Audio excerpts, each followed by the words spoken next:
Ferdi, tadi Bu Ade melapor sama Ibu bahwa Ferdi menggunakan HP selama belajar dengan beliau. Iya, Bu. Berapa lama Ferdi memakai HP tadi? Selama 15 menit, Bu. Menurut Ferdi, boleh tidak hal seperti itu dilakukan? Tidak, Bu. Itu sebuah kesalahan atau tidak? Iya, Bu. Ya, baiklah. Setiap manusia pasti punya salah. Tidak ada manusia yang sempurna. Yang penting Ferdi mau untuk kedepannya berubah menjadi lebih baik. Iya, Bu. Ibu boleh tahu kenapa Ferdi memakai HP tadi? Ya, karena melihat TikTok, Bu. Ferdi tahu keyakinan kelas yang sudah kita sepakati? Tahu, Bu. Apa keyakinan kelas yang Ferdi langgar di situ? Bermain HP saat mata pelajaran dimulai, Bu. Kenapa di keyakinan itu kita dilarang menggunakan HP selama pembelajaran? Karena bisa menghilangkan konsentrasi saat kita belajar, Bu. Ya, konsentrasi itu sangat dibutuhkan dalam pembelajaran ya Ferdi. Kalau kita konsentrasi terganggu, apa yang disampaikan oleh guru di depan kelas kita menjadi tidak paham. Ya, dengan tidak memahami apa yang disampaikan guru, itu nanti akan berpengaruh kepada prestasi Ferdi dalam belajar, berpengaruh kepada hasil belajar Ferdi. Ya, Bu, saya menyesal telah menggunakan HP saat mata pelajaran langsung. Saya minta maaf, Ibu Ade. Ya sudah, sikap yang baik, Ferdi mau mengakui kesalahan dan mau berubah untuk kedepannya. Yang penting sekarang Ferdi untuk kedepannya itu berjanji tidak akan menggunakan HP selama pembelajaran lagi. Ya, Bu. Baiklah, sekarang silakan Ferdi dan Ibu Ade minta maaf sama Bu Ade dan kita lihat apa perubahan sikap Ferdi, apakah berubah ke depannya atau tidak. Silakan masuk ke kelas kembali.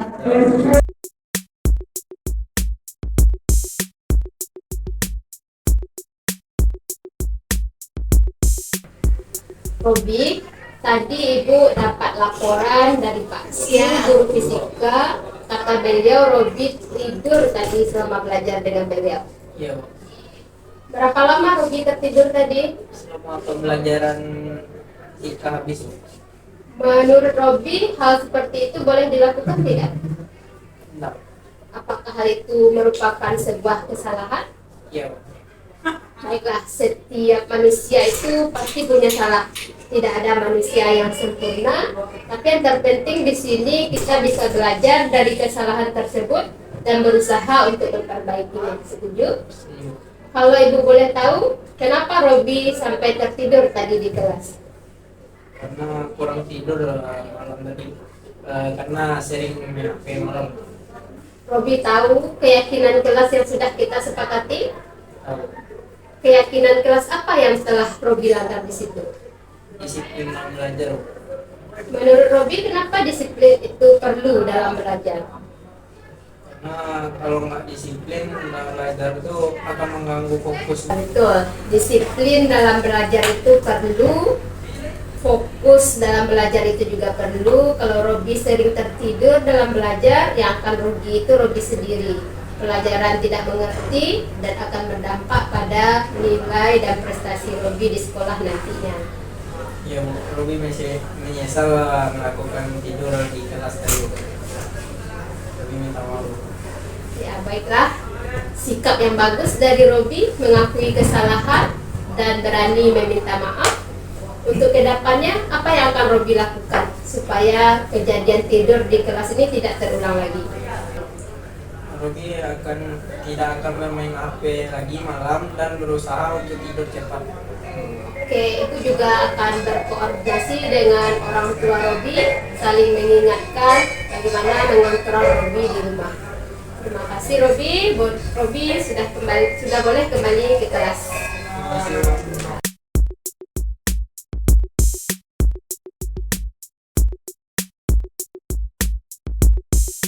Assalamualaikum warahmatullahi wabarakatuh. Pertama, saya ucapkan dulu terima kasih kepada Bapak Ibu yang telah meluangkan waktunya di siang hari ini, di mana pada siang ini saya akan menyebarkan pemahaman dan penerapan pengalaman budaya positif yang saya peroleh di pendidikan guru penggerak, di mana budaya positif ini nanti akan saya paparkan kepada Bapak Ibu supaya bisa diambil hal yang baiknya dan bisa Bapak Ibu terapkan juga di kelas Bapak Ibu nantinya. Baiklah Bapak Ibu, di sini pertama yang akan kita bahas konsep inti dari budaya positif itu perubahan paradigma belajar, kemudian ada disiplin positif, ada motivasi perilaku manusia, ada kebutuhan dasar manusia, posisi kontrol guru, keyakinan kelas, dan terakhir nanti ada segitiga restitusi. Di sekolah kita, di mana pada tahun ini kita sudah masuk kepada tahun ketiga sebagai sekolah penggerak. Tentu sudah banyak perubahan-perubahan yang kita rasakan dan kita alami dari kurikulum yang sebelumnya sehingga kita menggunakan kurikulum Merdeka sekarang. Perubahan paradigma belajar yang terasa itu nanti adalah merupakan pembelajaran yang kita rancang itu menggunakan pembelajaran berdiferensiasi sehingga peserta didik nanti belajar sesuai kebutuhannya berdasarkan tahap perkembangan sesuai teori psikologi modern untuk mewujudkan profil pelajar Pancasila. Profil pelajar Pancasila ini ada 6 ya Bapak Ibu, sudah sama-sama kita ketahui. Yang pertama itu beriman dan bertakwa kepada Tuhan Yang Maha Esa. Yang kedua, berkebinekaan global. Yang ketiga, bergotong royong. Kemudian kreatif, bernalar kritis, dan mandiri. Sama-sama kita ketahui selama 3 tahun terakhir kita sudah berusaha bersama-sama bagaimana memunculkan profil pelajar Pancasila ini pada peserta didik kita dengan berbagai cara. Salah satunya dengan menggunakan pembelajaran berdiferensiasi ini. Di dalam paradigma belajar ini ada beberapa miskonsepsi tentang teori kontrol yang sering terjadi di dalam kehidupan pendidikan kita. Yang pertama, guru mengontrol murid. Yang kedua, kritik dan membuat rasa bersalah mampu menguatkan karakter. Yang ketiga, orang dewasa berhak memaksa. Yang keempat, semua perbuatan positif efektif dan bermanfaat. Semua ini adalah miskonsepsi yang selama ini kita pahami. Ternyata yang kita maksudkan miskonsepsi di sini memiliki dampak buruk terhadap peserta didik kita. Di mana menurut teori kontrol lagi bahwa kita sebagai guru itu tidak bisa mengontrol murid bagaimana keadaannya. Mereka bisa mengontrol diri mereka sendiri. Jadi tidak ada yang bisa memaksa mereka berubah seperti apa yang kita inginkan. Ini miskonsepsi yang terjadi menurut teori kontrol. Ini Bapak Ibu beda stimulus respon dan teori kontrol. Pada stimulus respon itu kebutuhan kita sama semua, tapi kalau teori kontrol kebutuhan kita itu semuanya berbeda. Di sini juga disebutkan di stimulus respon orang lain bisa mengontrol saya, tapi berdasarkan teori kontrol hanya Anda yang bisa mengontrol diri sendiri.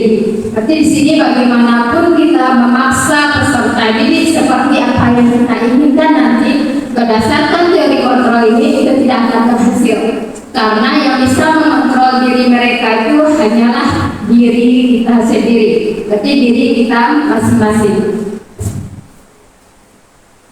Yang berikutnya itu tentang disiplin positif. Berdasarkan katanya, disiplin itu adalah disiplina yang artinya belajar. Disiplin mengacu pada disiplin diri yang memiliki tanggung jawab terhadap apa yang dilakukan berdasarkan nilai-nilai yang diyakini.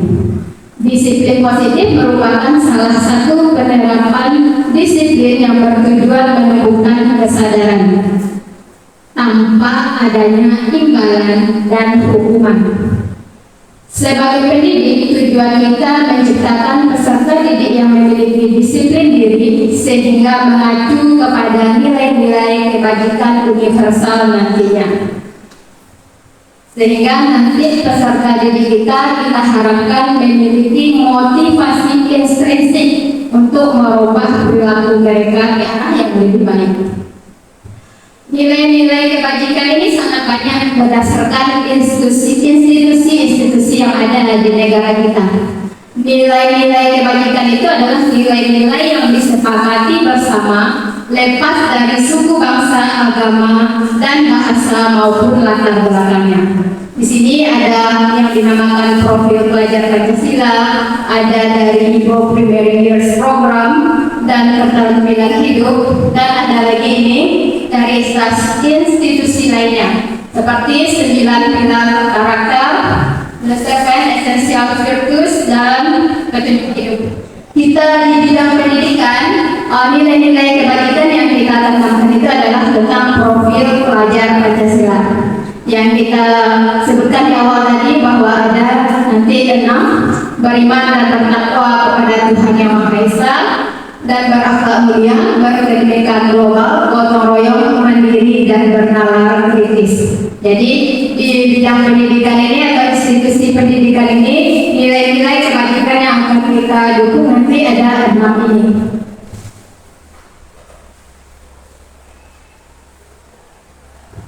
Berikutnya itu tentang motivasi perilaku manusia. Sebenarnya motivasi itu ada 3 secara umumnya. Itu pertama untuk menghindari ketidaknyamanan hukuman. Kita berbuat sesuatu itu karena takut adanya hukuman. Yang kedua, karena menginginkan imbalan atau penghargaan. Dan yang ketiga, untuk menjadi orang yang mereka inginkan dan menghargai diri sendiri. Jadi motivasi perilaku manusia ini yang 2 di atas, takut karena ada hukuman dan menginginkan imbalan, itu masuk ke motivasi eksternal, berarti asalnya dari luar. Jadi kalau diharapkan motivasi eksternal ini tidak terlalu mempengaruhi kita, adanya hukuman, adanya imbalan, tanpa itu keduanya kita harapkan kita masih memiliki motivasi di dalam diri kita. Itu yang ketiga, motivasi internal. Itu untuk menjadikan mereka menghargai diri sendiri dengan nilai-nilai yang mereka percaya. Yang kita harapkan nanti di sini motivasi yang ada pada peserta didik itu timbul, yaitu motivasi internal, motivasi dari dalam diri mereka, bukan karena mereka takut dihukum atau bukan karena mereka menginginkan sebuah penghargaan. Tidak, kita harapkan mereka mengerjakan sesuatu hal itu nanti dengan motivasi dari dalam diri sendiri. Ini ada Bapak Ibu beda hukuman, konsekuensi, dan restitusi. Ada suatu identitas yang kita kategorikan ke dalam hukuman, ada ke dalam konsekuensi, dan ada nanti ke dalam restitusi. Ini secara umum, hukuman itu pasti sesuatu yang menyakitkan. Kalau konsekuensi itu harus terjadi karena ada sesuatu yang kita langgar. Yang restitusi itu pilihan kita. Kita memilihnya seperti apa nanti. Di antara ketiga ini dia hampir mirip, tapi konsepnya itu berbeda antara hukuman, konsekuensi, dan restitusi.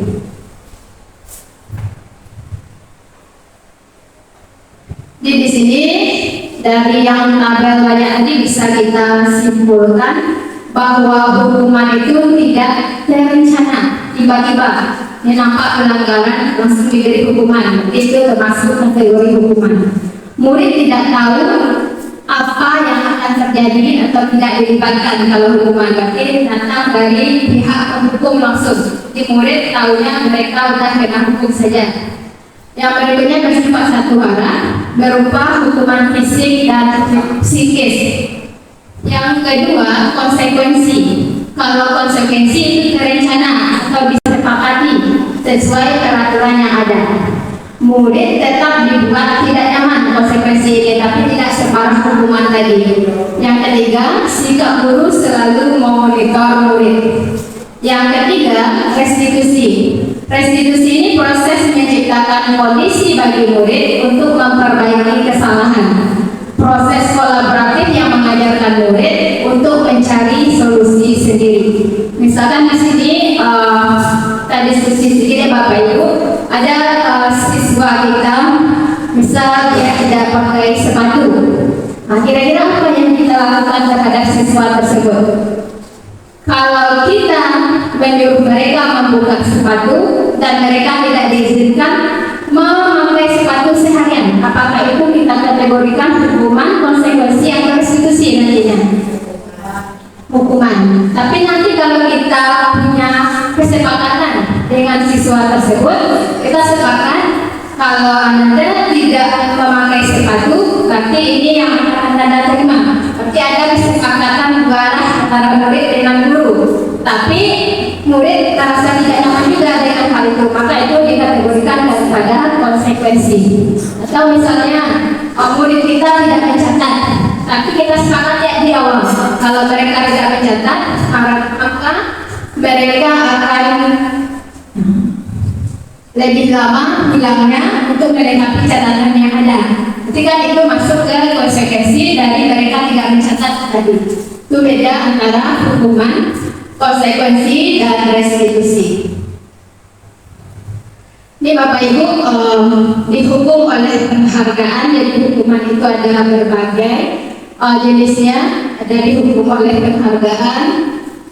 Sebenarnya Bapak Ibu, penghargaan yang dimaksudkan di sini itu tidak bagus juga untuk peserta didik kita, karena ada dampaknya dari penghargaan itu sendiri. Penghargaan itu dimana dikategorikan bahwa penghargaan itu tidak efektif. Penghargaan itu bisa merusak hubungan. Nah, nanti dengan memberikan penghargaan kepada seorang murid, maka murid yang lainnya ada suatu cemburuan atau bagaimana, jadi bisa merusak hubungan.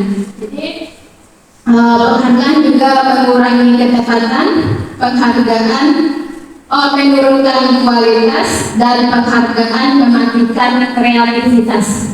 Jadi dalam disiplin positif ini sebaiknya kita hindari yang namanya hukuman dan penghargaan, karena hukuman dan penghargaan itu mempunyai dampak masing-masing terhadap peserta didik kita.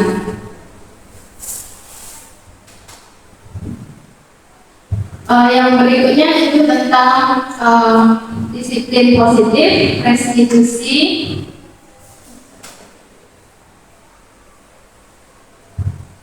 Keyakinan kelas dulu kita bahas. Di keyakinan kelas ini nilai-nilai kebajikan universal yang disepakati secara tersirat dan tersurat, lepas dari latar belakang suku, negara, bahasa maupun agama. Jadi keyakinan kelas ini itu nama lain atau nama berikutnya dari kesepakatan kelas.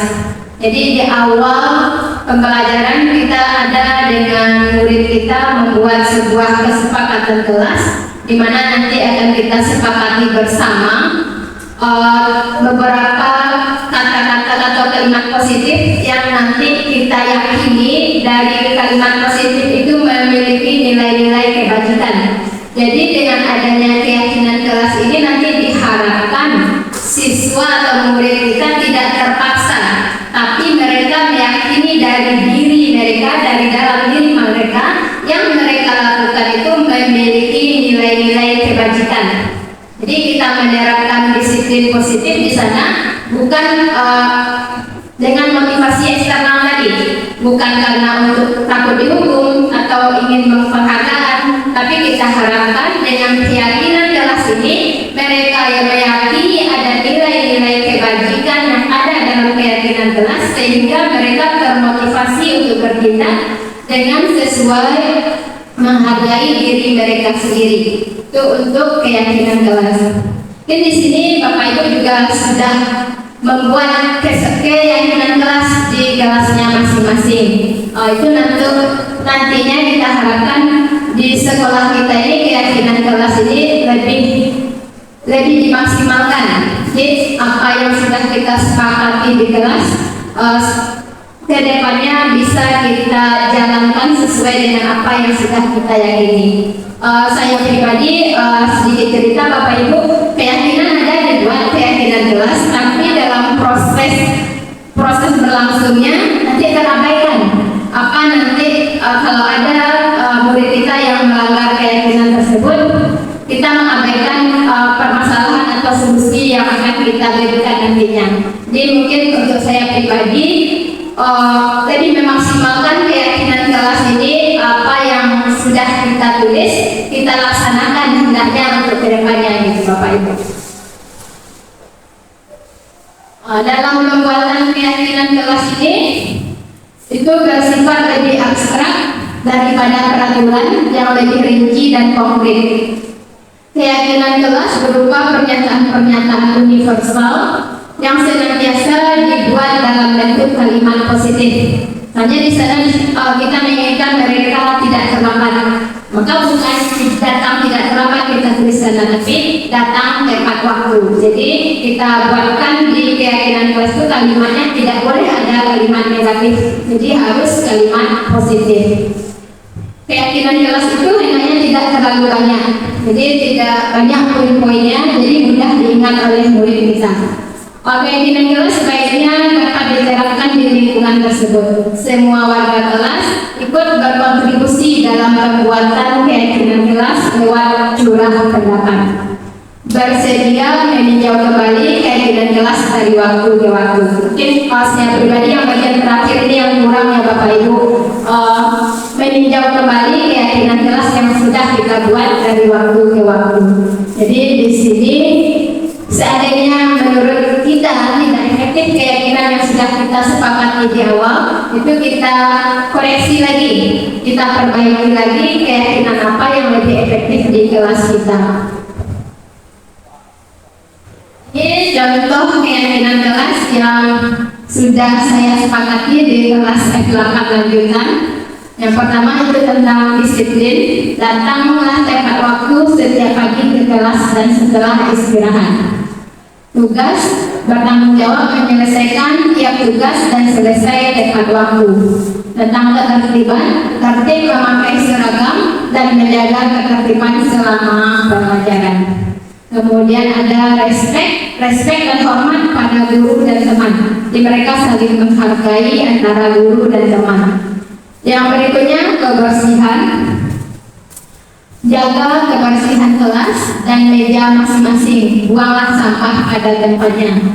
Gadget, matikan gadget selama jam pelajaran. Gunakan gadget sesuai instruksi guru. Di sini saya buat hanya 6 poin saja, tidak terlalu banyak.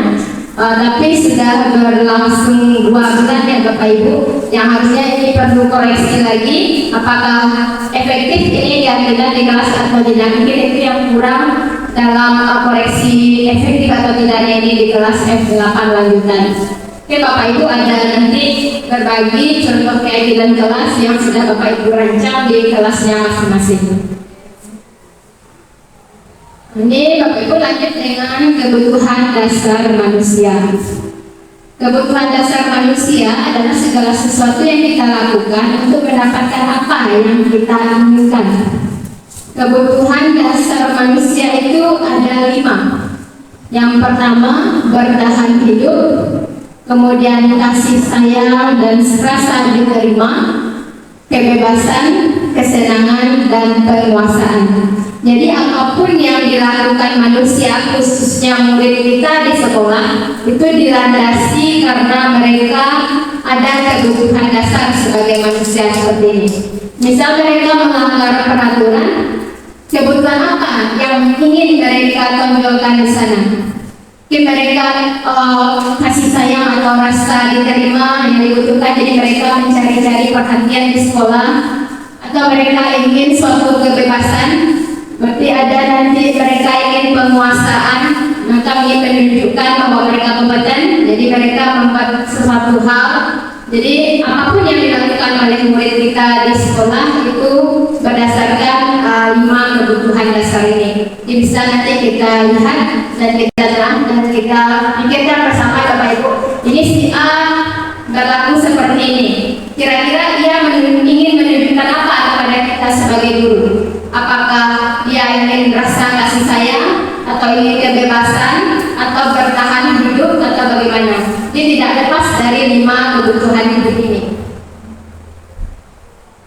Kemudian yang selanjutnya 5 posisi kontrol guru yang ada di sekolah, yaitu sebagai penghukum, pembuat rasa bersalah, ada sebagai teman, ada pemantau, dan ada sebagai manajer.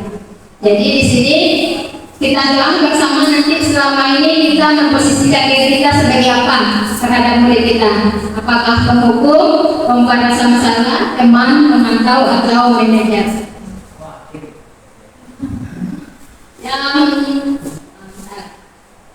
Ini penghukum. Penghukum itu bisa menggunakan hukuman fisik maupun verbal. Ini sering nih, Bapak Ibu, patuhi aturan saya atau ada nggak kita selama ini berlaku demikian? Kamu selalu saja salah. Kamu yang keluar atau saya yang keluar kecewa.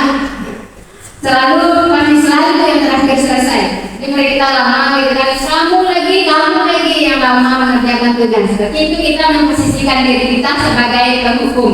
Bapak Ibu sendiri yang tahu apakah kita pernah melakukan itu selama ini. Yang kedua itu membuat merasa bersalah. Pada posisi ini biasanya guru akan bersuara lebih lembut sehingga murid itu nanti muncul rasa bersalahnya dengan menggunakan keheningan, merasa tidak nyaman murid itu nantinya. Bisa mungkin contohnya di sini, ibu sangat kecewa sekali dengan kamu nak. Pernah tidak kita bilang, bapak kecewa sekali dengan tindakan kamu seperti ini. Atau berapa kali lagi bapak harus memberitahu kamu. Kan kita merendah suara kita tapi menyayat sampai ke hati mereka ya Bapak Ibu. Jadi kita membuat mereka merasa bersalah dengan apa yang telah mereka lakukan tersebut. Yang berikutnya itu sebagai teman. Ini sebagai teman, berarti posisi kita tidak akan menyakiti murid, namun akan tetap berupaya mengontrol murid secara persuasif. Contohnya di sini, ayo bantulah diri bapak ya. Dan kemudian ayo ingat tindak bantuan bapak selama ini. Kamu sudah bapak bantu selama ini, tolonglah. Jadi kita memposisikan diri kita sebagai teman mereka. Tapi ada juga hal negatif dari posisi teman ini Bapak Ibu. Bila suatu saat guru tersebut tidak membantu, ini kita mengingatkan kamu sudah ibu bantu selama ini. Tapi mungkin ada suatu saat kita tidak membantu mereka, jadi mereka akan merasa kecewa kalau kita memposisikan diri sebagai teman tersebut. Kita akan berpikir nanti saya kira bapak teman saya atau ibu teman saya, kalau suatu saat kita pernah mengecewakan mereka. Itu sisi negatif dari posisi sebagai teman ini. Kadang mungkin kita dibawa lalu karena sudah merasa sebagai teman ya Bapak Ibu. Jadi kita kadang kita membutuhkan mereka sebagai murid kita guru, tapi karena sudah dianggap sebagai teman dibawa lalu lagi. Itu posisi negatif dari posisi kontrol sebagai teman ini. Yang keempat itu pemantau. Memantau berarti mengawasi. Pada saat kita mengawasi, kita bertanggung jawab atas perilaku orang-orang yang kita awasi. Jadi di sini contoh pernyataan yang diajukan pemantau. Peraturannya apa? Apa yang telah kamu lakukan? Sanksi atau konsekuensinya apa? Jadi kita konsekuensinya apa? Ini seorang pemantau ini mengadakan perhitungan atau catatan atau data yang ada. Yang terakhir itu manajer.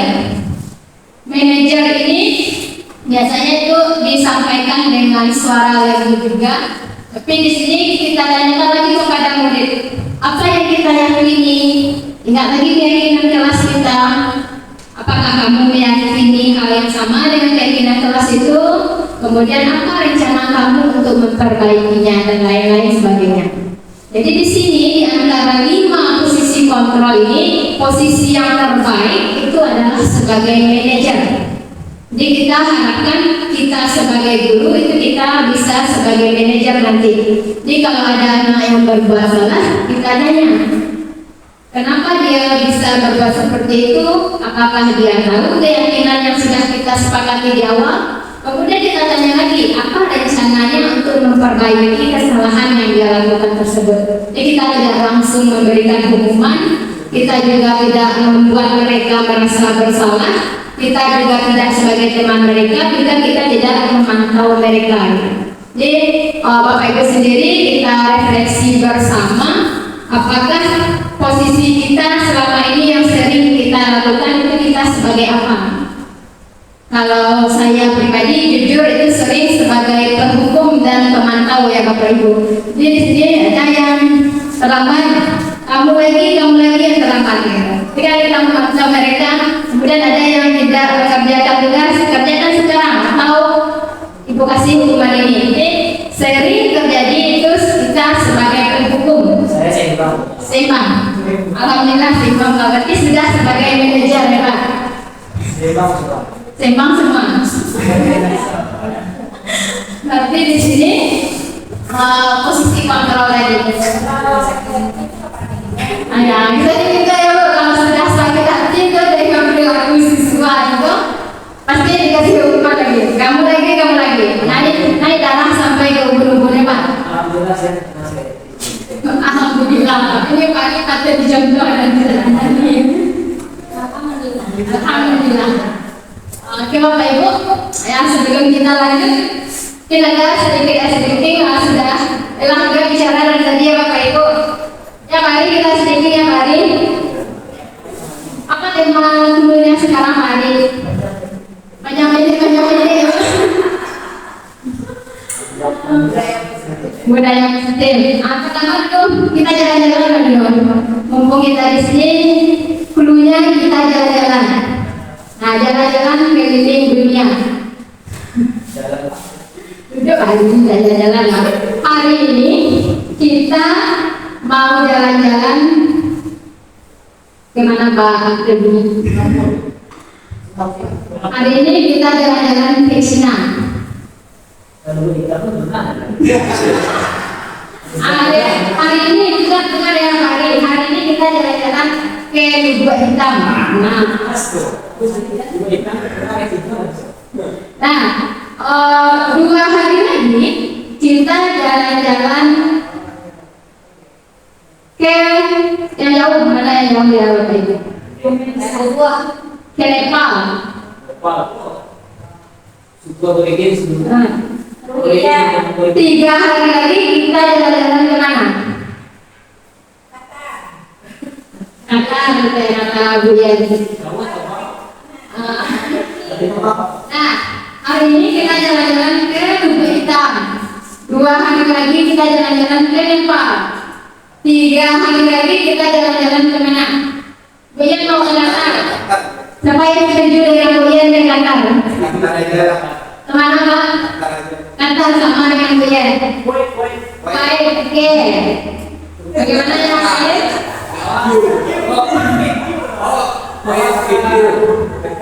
Ini ke mereka. Bagaimana nih kalau pergi ke mereka berlain sendiri? Berani lagi. Kita ulang Pak Adi. Udah dapat jawabannya Pak Adi. Kita mulai hari ini kita jalan-jalan ke Arab. Ke Arab hari ini. 3 hari lagi kita jalan-jalan ke Ethiopia. Salah. 4 hari lagi ke Ethiopia. Besok kita yang mana? Finlandia. Ada yang menunggu polanya Oki? Apa polanya Oki? Abjad dalam kayu A, B, C, A sampai Z itu 26. Kalau A sekarang 4 hari lagi berarti E, kemudian besoknya F, itu seterusnya. Oke. Terima kasih Bapak Ibu. Oke, kita lanjutkan. Dunia. Nanti kita cari ke dunia Korea. Dulu untuk bagian terakhir. Nah, pembeli Pak.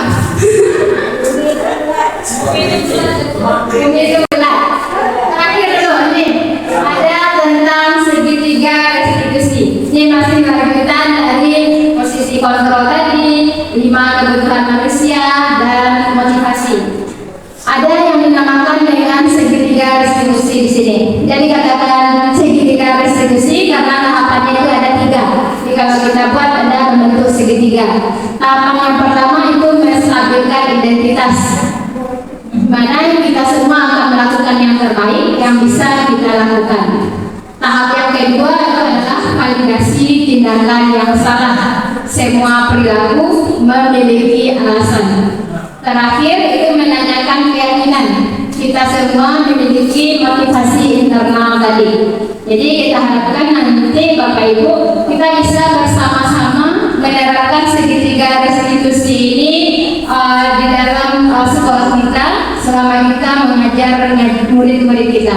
Jadi kalau kita menemukan sebuah pelanggaran, kita dapat menyelesaikannya atau mencari solusi dari pelanggaran tersebut dengan menggunakan segitiga restitusi ini. Di mana yang pertama kita menstabilkan identitas, kemudian validasi tindakan yang salah, dan terakhir menanyakan keyakinan. Di menstabilkan identitas ini, kita bisa menggunakan kalimat seperti ini. Setiap orang pasti pernah berbuat kesalahan. Atau kamu bukan satu-satunya orang yang berbuat salah. Berarti kita menstabilkan identitas mereka setelah mereka membuat suatu kesalahan. Kita bisa mengatakan mungkin berbuat salah itu adalah hal yang manusiawi.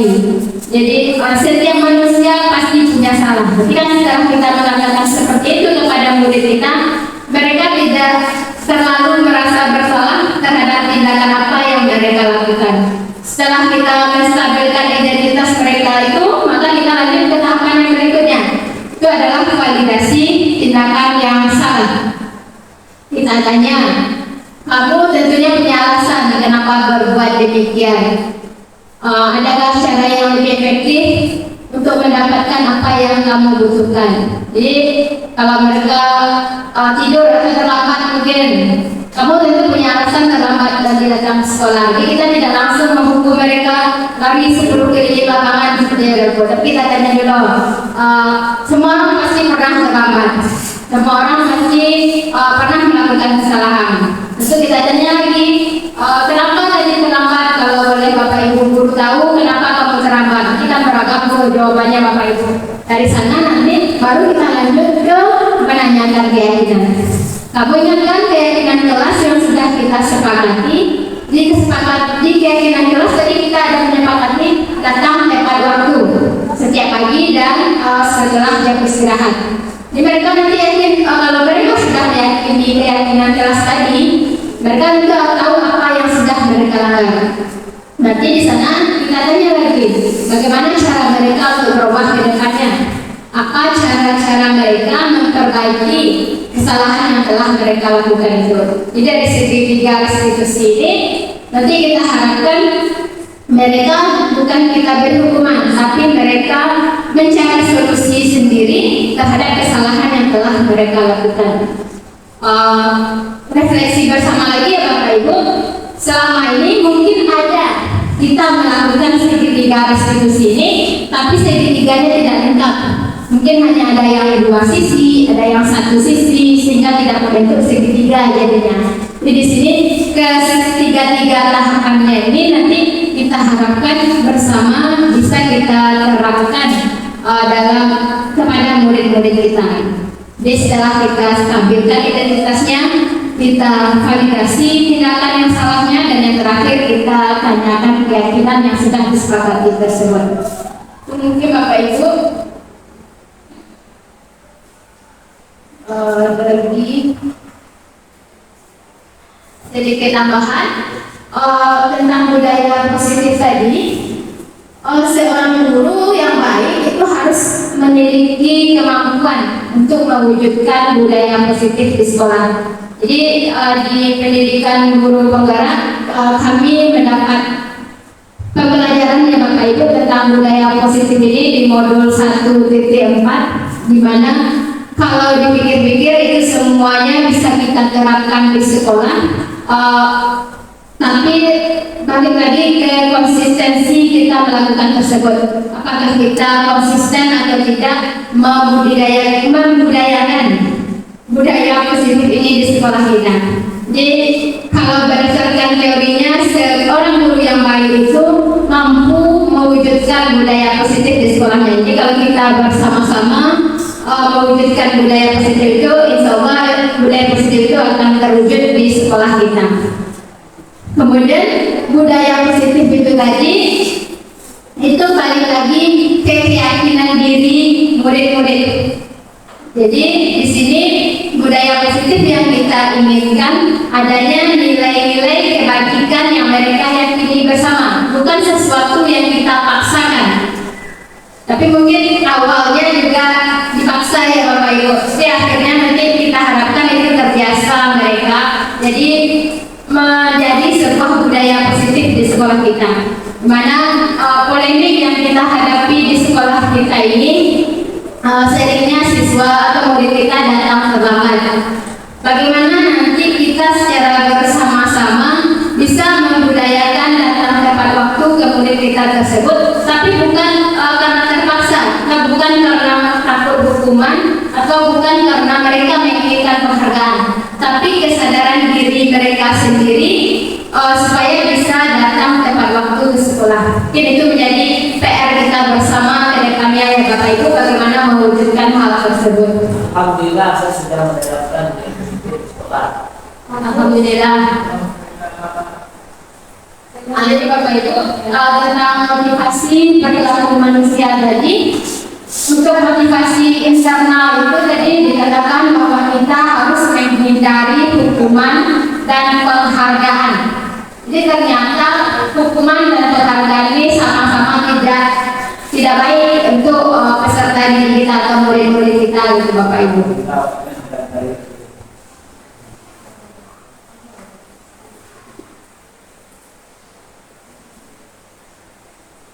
Jadi dari segitiga restitusi tadi, itu tujuan akhirnya kita ingin menghasilkan murid yang mandiri dan bertanggung jawab. Jadi bukan kalau mereka melakukan sebuah pelanggaran, jadi bukan hukuman yang kita berikan, bukan konsekuensi yang kita hadapkan kepada mereka, tapi mereka memilih sendiri solusi yang akan mereka lakukan dalam menyelesaikan pelanggaran tersebut. Dari mereka memilih solusi sendiri tersebut, kita mengharapkan murid-murid kita menjadi murid-murid yang mandiri dan bertanggung jawab terhadap tindak dan perilakunya. Gue banget nih, saya Jadi ada sedikit koneksi antara budaya positif dan filosofi Ki Hajar Dewantara. Itu dengan menjalankan budaya positif di sekolah, maka akan mempermudah kita mewujudkan tujuan pendidikan sesuai dengan filosofi Ki Hajar Dewantara, di mana murid itu berkembang dan tumbuh sesuai dengan kodrat alam dan kodrat zamannya. Jadi di sini kita mengajar murid hari ini tentu tidak sama caranya dengan mengajar murid 10 tahun yang lalu, akan sangat berbeda yang dirasakan Ibu Bapak Ibu. Ini kita sesuaikan dengan zaman yang seperti apa sekarang, kita sesuaikan dengan alamnya. Alam tentu tidak banyak berubah kalau kita di sini Bapak Ibu. Mungkin zamannya di sini yang kita perhatikan. Bagaimana kita mengakali bahwa menciptakan budaya positif itu sesuai dengan zaman sekarang, sesuai dengan filosofi Ki Hajar Dewantara. Kalau berdasarkan nilai daripada guru penggerak, itu budaya positif itu bisa terwujud nanti jika kita memiliki nilai-nilai guru penggerak. Walaupun Bapak Ibu belum mengikuti pendidikan guru penggerak, tapi dalam diri kita sebagai guru itu sebenarnya sudah ada nilai-nilai guru penggerak sendiri. Nilai guru penggerak itu ada 5 Bapak Ibu. Yang pertama, berpihak pada murid. Yang kedua, mandiri, reflektif, kolaboratif, dan inovatif. Nanti semua nilai itu mungkin ada di dalam diri kita, tapi belum bertumbuh dengan pesat gitu ya Bapak Ibu. Tumbuhnya sedikit-sedikit baru. Di sanalah yang akan kita kembangkan secara bersama, secara kolaboratif. Bagaimana nilai-nilai yang ada itu nanti bisa mewujudkan suatu budaya positif di sekolah ini. Kemudian budaya positif juga mendorong kolaborasi antar semua warga sekolah. Jadi budaya positif itu tidak bisa dilakukan secara individu oleh seorang guru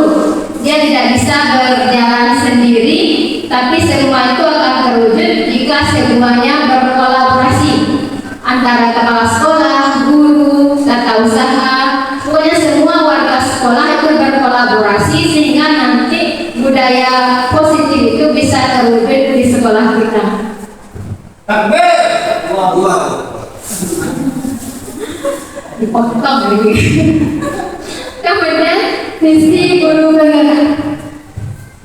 Salah satu perubahan yang kita inginkan sesuai dengan visi guru penggerak tentu perubahan yang ada pada murid-murid kita, perubahan ke arah yang lebih baik. Dengan menerapkan budaya positif ini nanti kita berharap murid-murid kita tentu berubah ke arah yang lebih baik, sehingga nanti kita dapat mewujudkan profil pelajar Pancasila tersebut.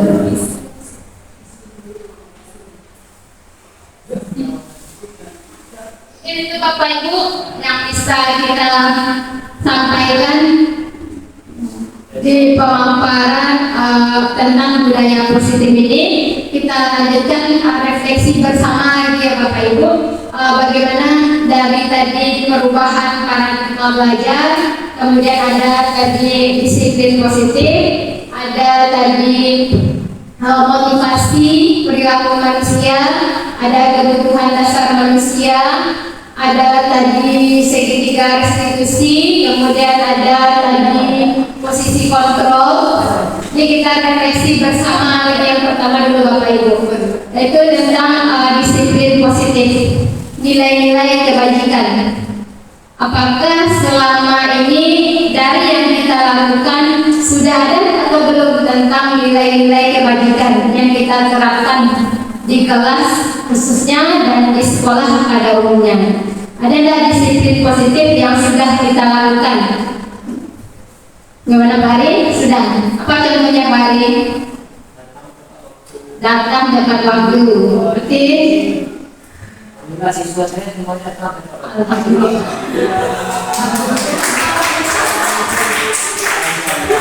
Tapi di sini nilai-nilai kebajikannya sudah ada ya Bapak, disiplin. Jadi nanti kita bisa mewujudkan bersama profil belajar Pancasilanya ada 6 tadi. Karena dari pasien lanjutan dari 1 sampai 4 itu berkata-kata semua. Yang mencapainya bagaimana? Saya menilai dari sebagian yang banyak. Jadi kita harapkan nanti Bapak Ibu kata Pari S1 sampai 4 dari S5, S5 sampai S9 nya bagaimana? Alhamdulillah baik. Jadi untuk kedepannya tanpa memandang kelasnya, tanpa memandang individunya, kita berharap kita bisa menerapkan disiplin positif dengan nilai-nilai kebajikannya kepada murid-murid kita yang ada di SMA Negeri 11 Padang ini. Kemudian lagi tentang motivasi intrinsik. Kita sebagai guru dulu Bapak Ibu, apakah yang kita lakukan selama ini atau motivasi kita melakukan tersebut? Motivasinya ada 3 tadi, karena kita takut kena hukuman, karena kita menginginkan penghargaan, atau karena kesadaran diri sendiri. Saya lillah karena Allah. Lillah karena Allah. Karena saya orang udah lama. Alhamdulillah karena Allah karena yang hari. Tapi di sini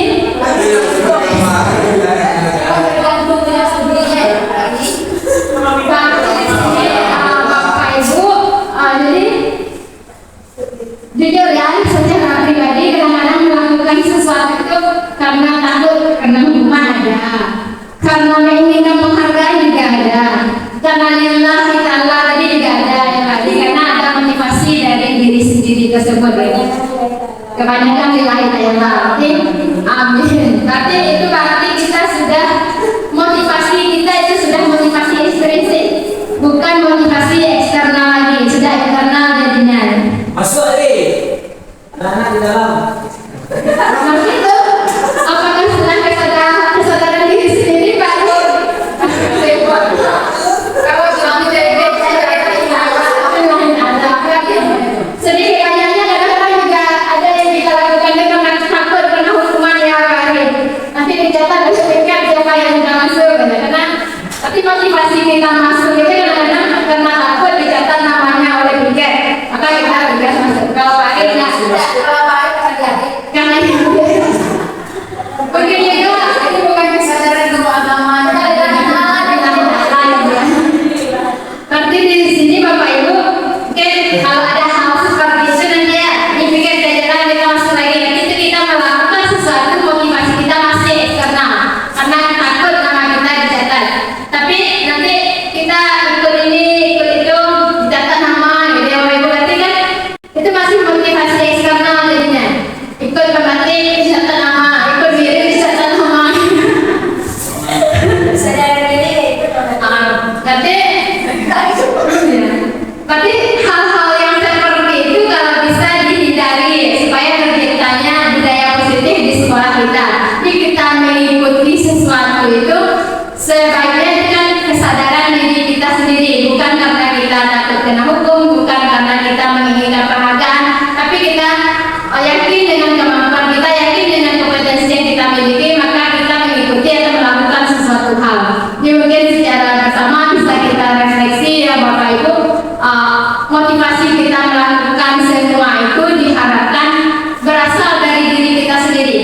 sendiri.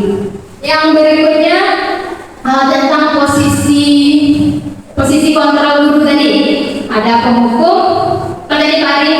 Berhukum, kemudian Teman, pembuat rasa bersalah, pemantau, dan manajer. Kita refleksi bersama Bapak Ibu. Selama ini yang sudah berlaku di sekolah kita, bukan diri kita yang Bapak Ibu, di sekolah kita lihat secara bersama, itu kebanyakan posisi kontrol guru itu berada di mana? Penghukumnya Bapak Ibu. Termasuk kita sebagai guru kebanyakan penghukum jadinya.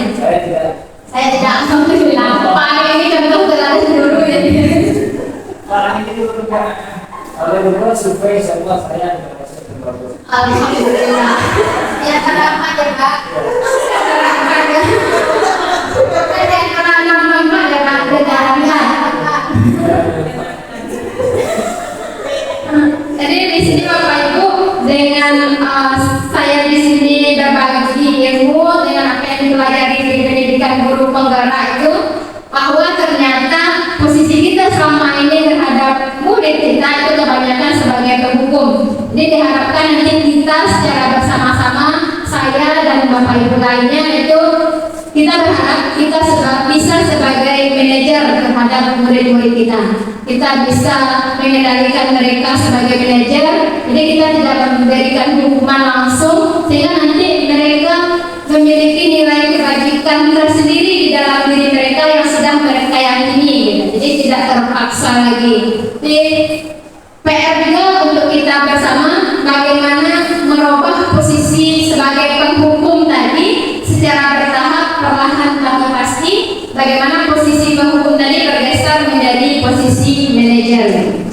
Jadi kita bersama-sama saling bergandengan tangan ya Pak Ari. Bergandengan tangan bagaimana kita membimbing dan membina murid-murid kita di sini. Yang terakhir, yang terakhir itu segitiga restitusi tadi Pak Ari. Kita refleksi bersama, sudah berapa kali kita melakukan segitiga restitusi ini lengkap ketiga tahapannya? Saya sekali. Bisa dijemputkan Pak Ari? Terus?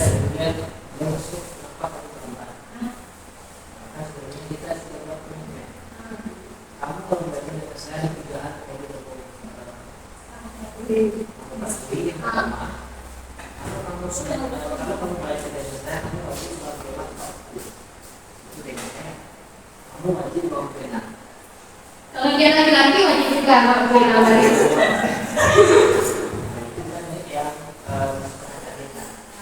Kemudian dia terlambat berjamaah.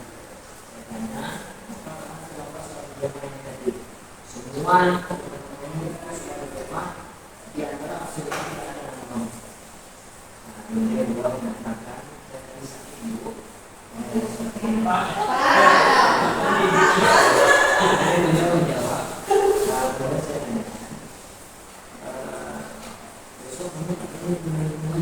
banyak orang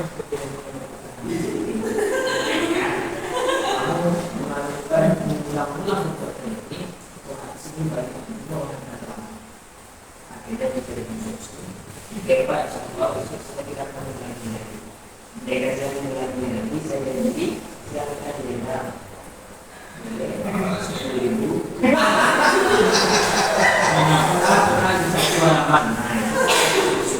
Kira-kira dari staf Pak Ari tadi Bapak Ibu itu sudah masuk segitiga restitusi apa belum? Apakah di sana posisi Pak Ari sudah sebagai posisi manajer atau belum?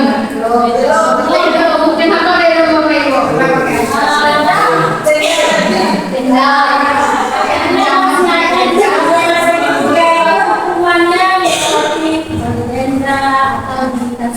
Dan semuanya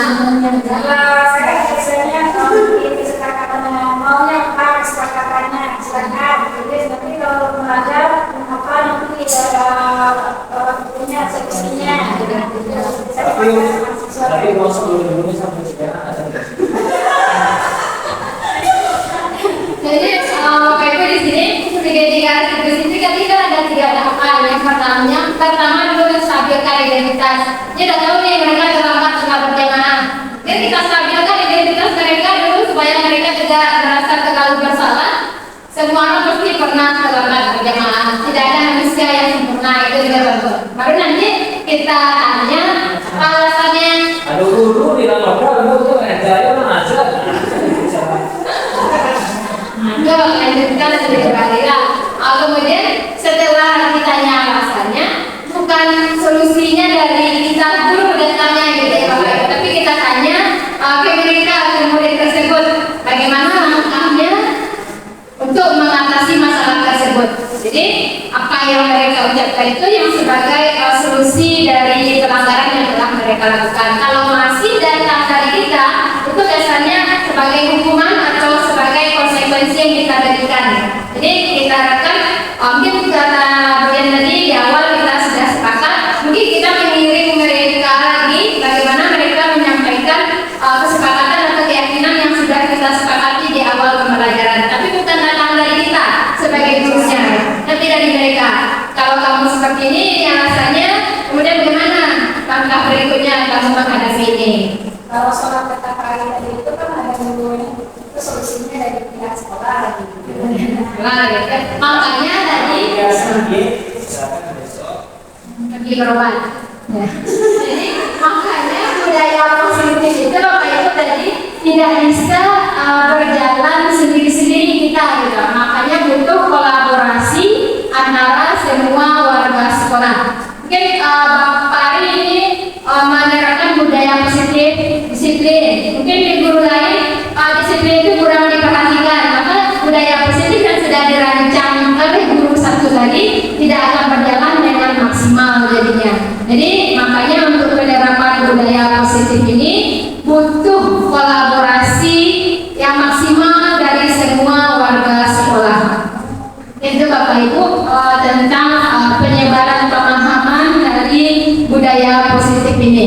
Dari pemaparan tadi mungkin ada tambahan ilmu bagi Bapak Ibu semua, ada manfaatnya, mungkin yang baik bisa diambil manfaatnya dan yang kurang dari penyampaian saya bisa kita diskusikan secara bersama nanti dan kita belajar secara bersama-sama sehingga nanti bisa tercipta budaya positif di sekolah kita. Sebelum kita tutup ada pertanyaan Bapak Ibu? Ini bisa nggak? Bisa kayak Bisa kafe maaf ya Pak? bagus nggak? Masya Allah. Sama nggak bicara dulu Ada performa bagus. ya. Kalau saya kasih kartu, kasih ini bagus. Jadi, kemudian Bagus itu kadang menyebabkan ya jadi di sini untuk yang di lokal kita sebagai wali kelas atau untuk wali kelas yang mempunyai hak itu terhadap kelasnya ya Bapak Ibu, mungkin keyakinan kelas yang sudah kita ucapkan atau kita sepakati di awal pembelajaran bisa kita cetak supaya bagus, mungkin kita digital printing bagus supaya mereka bisa mengingat terus ini keyakinan kelas. Jadi kita kalau mereka melakukan pelanggaran kita tinggal menunjukkan keyakinan kelas kita ini apa yang dianggap oleh mereka tahu sendiri apa konsekuensinya. Itu secara bersama yang harus kita benahi juga secara bersama, termasuk saya pribadi, bagaimana tentang konsisten dalam melakukan keyakinan kelas yang kita sepakati dengan murid-murid kita di kelas itu. Dan lagi Pak Ari? Ini sudah berapa bulan yang selesai? Oh kuliahnya Pak Ari? Ini 3 SKS.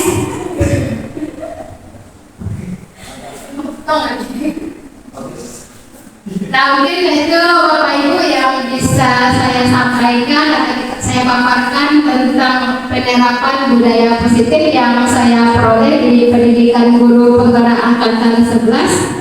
Semoga bisa bermanfaat bagi kita semua dan bisa kita ambil sisi positifnya. Akhir kata saya ucapkan sekali lagi terima kasih atas waktu Bapak Ibu yang telah diluangkan untuk hari ini. Wabillahi taufiq wal hidayah. Assalamualaikum warahmatullahi wabarakatuh.